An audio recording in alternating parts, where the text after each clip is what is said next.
Hello hello hello மக்களே, இது உங்கள் ஏஞ்சல் அருணா. என்ன பாஸ், ஏலியன்ஸ படத்துல மட்டும் பாத்திருப்பீங்க. ஆனா நிஜமாவே ஒரு நாள் காலையில எந்திரிச்சு பாக்குறப்போ ரோட்டோரத்துல 6 பறக்கும் தட்டுகள் கிடந்தா எப்படி இருக்கும்? 1967ல லண்டன்ல அதுதான் நடந்துச்சு. ஏலியன் வந்துருச்சு, ஓடுங்கடான்னு மொத்த நாடும் பயந்து நின்னப்போ பின்னாடி இருந்து ஒரு குரூப் சிரிச்சிட்டு இருந்துச்சு. அது யாரு? இதோ அந்த 7 அதிரடி தகவல்கள். 1. செப்டம்பர் 4, 1967 லண்டனோட தெற்கு பகுதியில 6 இடங்கள்ல ஒரே மாதிரி இருக்கிற வெள்ளி நிற பறக்கும் தட்டுகள் கிடந்துச்சு. இத பார்த்த ஒரு பேப்பர் போடுற பையன்தான் முதல்ல போலீஸுக்கு ஃபோன் பண்ணான். 2.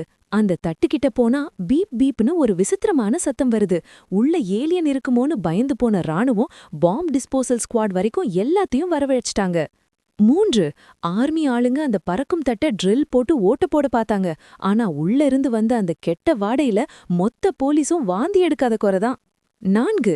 ஒரு இடத்துல தட்ட உடைச்சு பார்த்தப்போ உள்ள இருந்தது ஒரு சின்ன ஸ்பீக்கர், பழைய பேட்டரி, அப்புறம் அழுகி போன மாவு.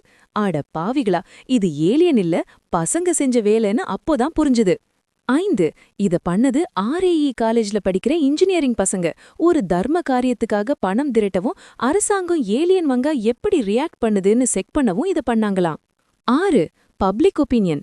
பசங்க செஞ்ச பிராங்க்ல பிரிட்டிஷ் ஆர்மி, நேவி, ஏர்ஃபோர்ஸ்னு எல்லாருமே பல்பு வாங்கிட்டாங்க.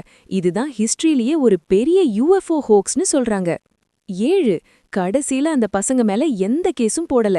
ஏன்னா அவங்க பண்ண அந்த அலப்பறையினால அந்த சேரிட்டிக்கு 2000 பவுண்ட் பணம் வசூலாகிடுச்சு பாஸ். பாரு, இந்த மேட்டர்ல இருந்து நம்ம கத்துக்க வேண்டியது ஒண்ணுதான். இன்ஜினியரிங் படிச்சவங்க தப்பான வழியில போனா நாட்டுக்கே ஆபத்து. ஆனா ஒரு நல்ல விஷயத்துக்காக தங்களோட அறிவை, அதாவது கிரியேட்டிவிட்டியை யூஸ் பண்ணா உலகத்தையே திரும்பி பார்க்க வைப்பாங்க. ஏலியன் வந்தா பயப்படாம முதல்ல அது மாவுல செஞ்சதான்னு செக் பண்ணுங்கப்பா. கண்ணா, அவனவன் ஏலியனை பிடிச்சு ரிசர்ச் பண்ணுவான். ஆனா இந்த லண்டன் பசங்க மொத்த நாட்டையே வச்சு ரிசர்ச் பண்ணிட்டாங்க.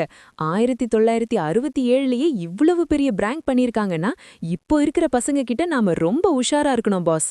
Science is logic, but pranks are magic boss. உங்க ஊர்ல இது மாதிரி ஏதாவது பறக்கும் தட்டு பிராங்க் நடந்திருக்கா? கமெண்ட் பண்ணுங்க. இதே மாதிரி செம்ம இன்ட்ரெஸ்டிங் ஹிஸ்டரி அப்டேட்ஸுக்கு ஸ்டே டியூன்ட் வித் பிராண்டி செய்திகள். Stay tuned. உண்மையை லவுடா சொல்வோம், குயிக்கா சொல்வோம். This is angel Aruna signing off. Keep வாட்சிங். Bye bye. ஒரு விசில் போடுங்க பாஸ்.